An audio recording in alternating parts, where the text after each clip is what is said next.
keep it real with ya. Hey guys, it's me, Minu, back with another video. Today I'm going to talk about a revelation that I had in therapy. I meant to talk about it forever ago and the other things keep coming up, but it's always great to have more content than not have any content at all, right? So I'm going to talk about the revelation I had in therapy about why my friendships implode so much. And I'm going to be taking down my hair to do a twist out. So just a quick update on the hair. So I will put in a video somewhere around here to show you what my hair looked like when I first did it versus how it looks now. So I'm going to show you that right now. I wanted to show you guys my hair. I'm exhausted. This takes a lot of work. So between, I don't even know what video you saw, but you saw I had them straight to the back. And I was looking at my head and I was like, maybe I should just take down the sides and just do the sides as regular twist and see how that comes out, right? That didn't look right. I looked like a balding old man. And I was doing so well too. So one, it was not parted properly in the first place. But because the idea of flat twisting my whole head is so scary, I decided I'm not reparting anything. I'm just going to take the parts as they are and then do the twists as they are. And it shouldn't be too bad because the twists are, they're twists. They're not like a flat twist. So as I started going down the sides, I was like, okay, this looks right. This looks right from the front, because I don't be knowing nothing about the back. The back is a specific thing, okay? I don't know nothing about the back. So I'm like doing this at the front side. Then I get to the top. So you see the top is not, I tried to part it. It didn't really work right because as I got up more layers, I started losing my lines. So because the way it had been done previously with, you saw the last video, I did not section my hair properly. So my hair was not even. So the parts could not be even because there was just areas where I just didn't have enough hair. So as I got to the top, it's still poofy at the top. But it's not that bad, like, you know what I mean? But it is still poofy at the top. I think it'll make an interesting twist out because the sides look really good. So you look at the sides. Sides look really good, in my opinion. But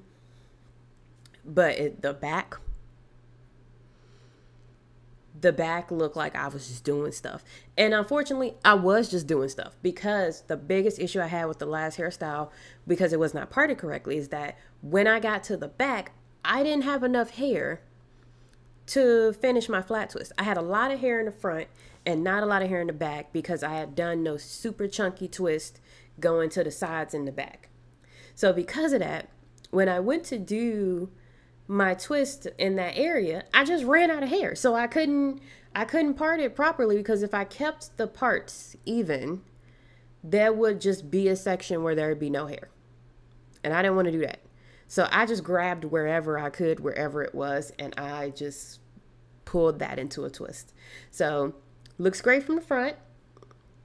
I like how I look from the front. I wish that it could be like, I wish that the fronts could have more of a defined part, but even with me trying to part it down the middle, it just does not want to do it. Like, I don't know what it is about my hair. Every hairstyle I part down the middle, and every hairstyle my hair is like, no, I don't like being parted down the middle.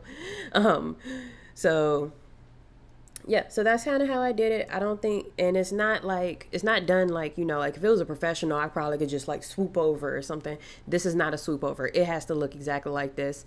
And I wanted to show you guys because I know like once I start wrapping it at night and all of that stuff, by the time I make my next video, it's not going to look like this. It's not going to look like this. So I'll show you the back though. I'm super embarrassed.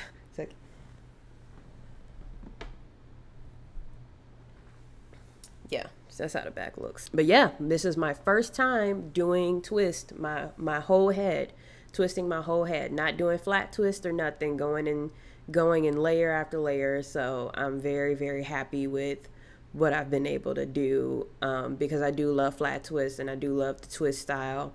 And that's kind of literally what I did for like over a year. I just had different type of twist outs and flat twist styles.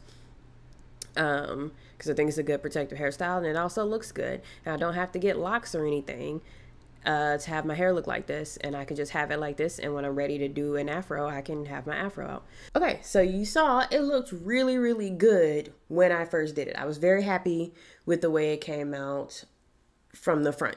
Not necessarily the back. I was happy with where it came out from the front.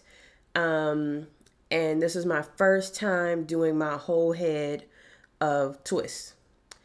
And obviously the parting and everything is how it is because it took me 4 hours. It should not have taken me that long. And my hair really don't like being parted. Like, it just really doesn't. Like, it likes to just like you see, there's supposed to be some lines here. It don't want to do it. It just wants to fuzz everything up. It just really wants to be an afro. Respect that the hair just really wants to be in a super tight afro, but I can't live my life like that. I redid the back several times, even like texting my black hair therapist and like asking her for tips, so I could redo the back so that it would look more full. And I will show you all of that before I take my hair down. I'm not gonna wet my hair or anything. The twisting butter I use is the same twisting butter that my old stylist used to use, so it looks a lot better. So I'm a lot more confident in the way things are gonna turn out. Also, I don't know how my skin looks in the thing, but my skin looks so bad because I ate barbecue yesterday, and then my skin was just like, now you done did it. So that's why it looks like that.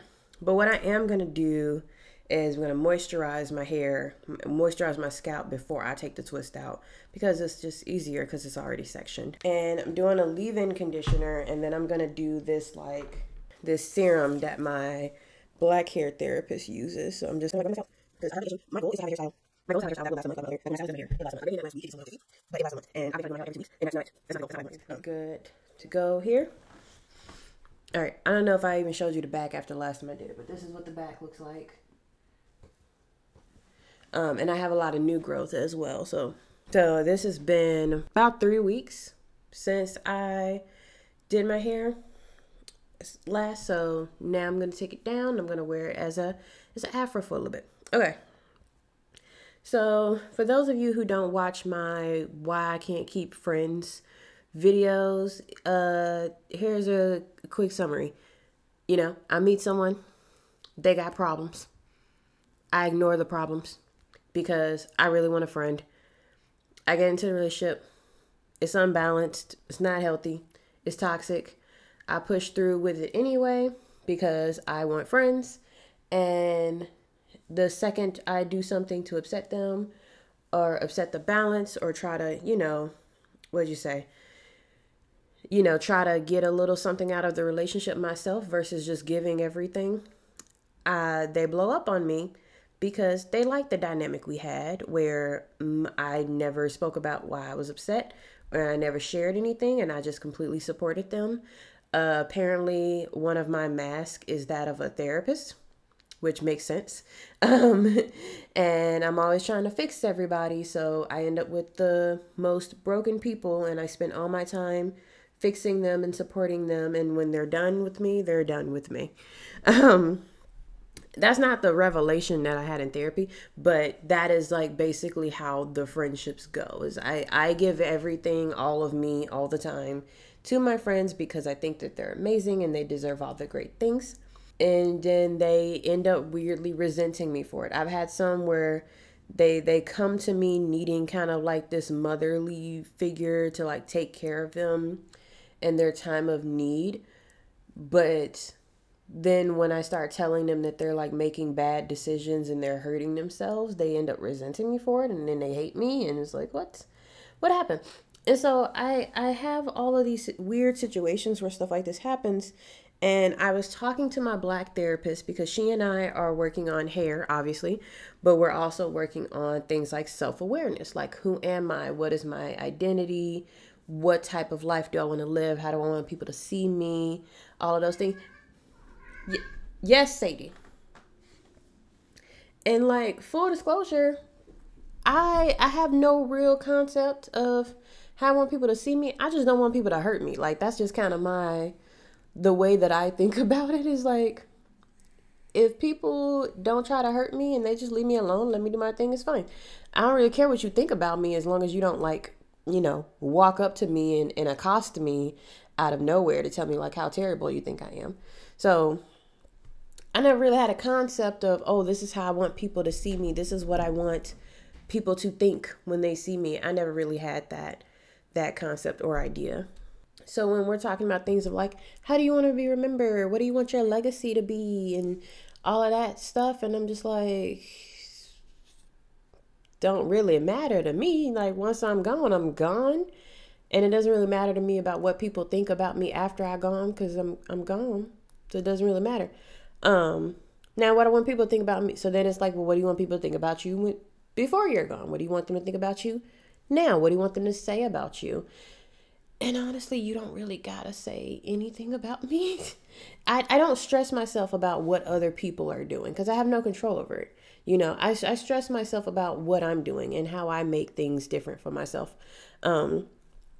So so she's like asking me these questions, and I'm telling her about my friendships and how they implode and how I have all these people who like hate me. And I know that like some people might say hate's a strong word. Are you sure? I've had people actively try to destroy my reputation, negatively impact my finances, my life. Like people will really like try to come after me. And my Black therapist was like, why? And I was like, I don't know. And that's not me being like, something's wrong with those people. Like I legitimately am shocked when someone comes out and they hate me like that much. Like it's one thing to just be like, "Ooh, I don't fuck with you, Minu," and go on about your business and never speak to me again or like block me. It's another thing to be like, I want to take you down. I want your friends to hate you as well. I want to negatively impact your job opportunities in the future. I don't want you working. Like when people do stuff like that, I'm like, what the fuck? Is it really that deep? Like, what did I do? And I legitimately will have no idea what it is that I did to make people hate me so much. And so I'm telling this to my Black therapist, and she's like asking me, she's like, well, do you feel like comfortable talking with me? Do you feel like we have a good rapport? You feel safe in this space of like talking to me? And I was like, yeah, sure. And she was like, do you feel like, this with your friends? And I was like, kind of not. And because, as I said in my mental health videos, I pay you, you're a therapist. Like, I pay you money to listen to my problems and to help me figure out like what's going on in my life, like what my issues are. So I expect if I'm paying you to be a therapist, that you are going to be like a level-headed person, that our relationship is not going to be some kind of toxic, codependent relationship because you're my therapist and it's your job to help me. Now, in the situations when I'm with my friends, I usually play the therapist. So when I'm actually going to a actual therapist, I'm like, yeah, no, this is what I need you to do. I'll be like, like, how are you doing? Like, how's your back? And stuff like that. But then it's like, okay, but it's time for me to talk about what I need to talk about because I paid for this time, And so that's kind of why I tend to feel a lot more relaxed when I'm talking to a therapist, because I just expect a certain quality of conversation. I expect a certain dynamic to happen because you are my therapist. It doesn't have to be codependent. You're my therapist. I paid you. So she's asking these probing questions, and I know that she's trying to get somewhere. Again, and my Black therapist has autism and ADHD, and my Native American therapist has ADHD. So she's trying to get somewhere. And I know she's trying to get somewhere. She's asking these probing questions. I'm like, like what are you trying to get at? What's going on? And she was like, well, just in the time that I've known you, like when you tell me that these people hate you so much, I'm struggling to see why. Because, you tell me that people react so strongly to the way you speak. You're telling me that, people see you as offensive, but I'm not really seeing it.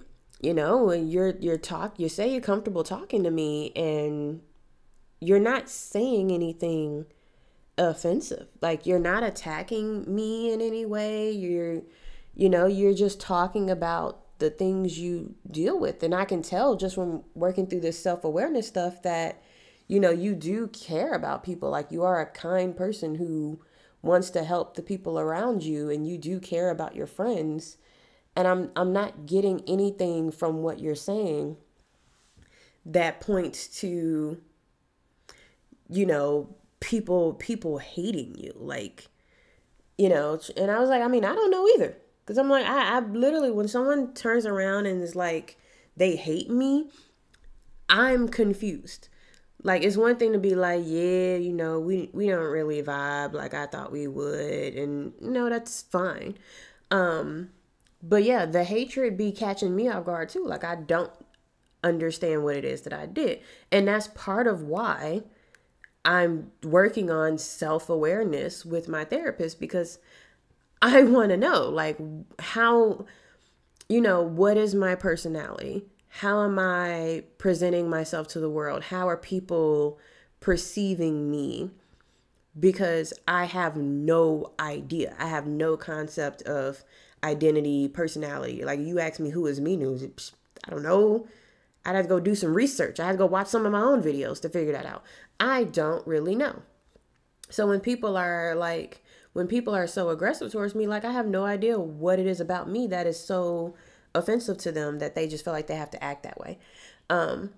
So she was like, yeah, I'm confused too. And I said, well, I'll ask my Native American therapist about it, because I've been seeing her a lot longer. And so she'll have an insight to this. Like, she'll know what's going on. So I go to my main therapist, and I explained to her why the other therapist was like saying, like, she was just so confused and she was not understanding how people were reacting so strongly to me when there was nothing I was doing in the months that I've been seeing her that comes off even slightly offensive. If anything, I'm overly conscious of how I make other people feel. Like, I will do my best not to offend people. Like, one of the things I realized, I really love like slurping coffee. I know that's a weird thing. Maybe it's a stem. I don't know. Cause I don't like drinking coffee like a normal person, like in a cup, in a straw, in a mug. No, I get a spoon and I like to slurp that shit. It's weird, but I just like to do that. But when I'm like on a call or I'm talking to people, I'm obviously not going to do it. Like, I'm going to be very conscious of not doing that, because I don't want to be gross. Like, some people can't stand the sound of wet noises. So I'm like overly conscious of how I come across to other people, and that I'm like respecting other people's sensibilities. And so it always confuses me when someone acts like I'm just like this crash for, and it's usually certain type of people, but like when they act like I'm just like, I walk in the room cursing everybody out and acting super weird, like I don't do any of that. So I asked my main therapist, I was like, what is it? Because I know because like she knew the whole thing about Brandy. She knew about all of the friends that I had in the time that I was seeing my main therapist. She saw it coming from a mile away. So I'm like, you already know this stuff, so help me out, give me a cookie, I need help.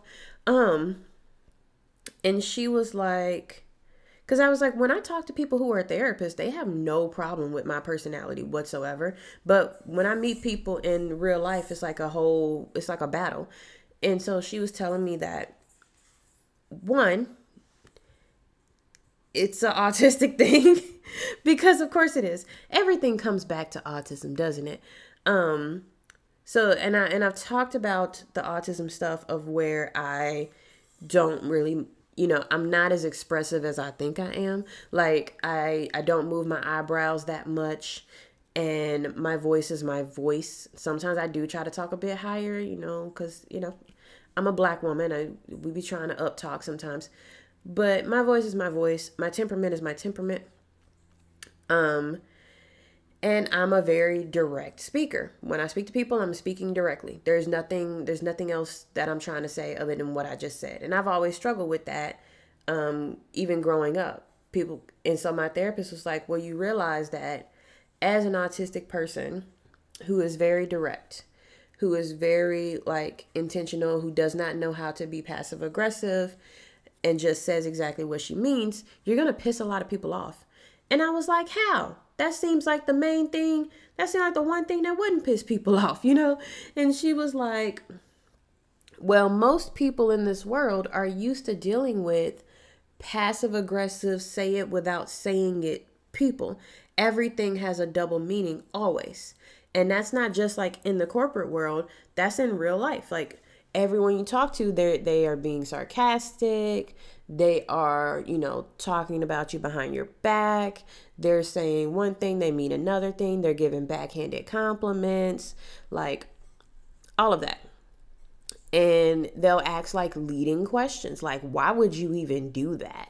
And when you say it like that, obviously it sounds like some kind of like insult or condemnation of something you're doing versus it being a question. I would never say, why would you even do that? I would say, why'd you do that? But a lot of people see that as the same thing. But in reality, coming from my perspective, and something that when I meet people who are therapists, they understand is I'm literally not thinking anything other than the words that just came out of my mouth. I'm not. I literally say exactly what I feel, exactly what I think. If I ask you a question, it's literally just that question and nothing else. When I ask questions, it's because I want to understand, not because I want to condemn, insult, judge, anything. It's just because I want to understand. Now, imagine you're a person who goes through your whole life dealing with passive aggressive people who they don't ask real questions. They ask questions with the intention of making you look stupid or being sarcastic or being judgmental. And then you meet someone who just asks you a regular question and you immediately read into it and think, oh, you're judging me. You're making fun of me. You're doing this, this, and this, and that. But you're talking to Minu here, who's not thinking anything about any of that. Minu's just asking a question.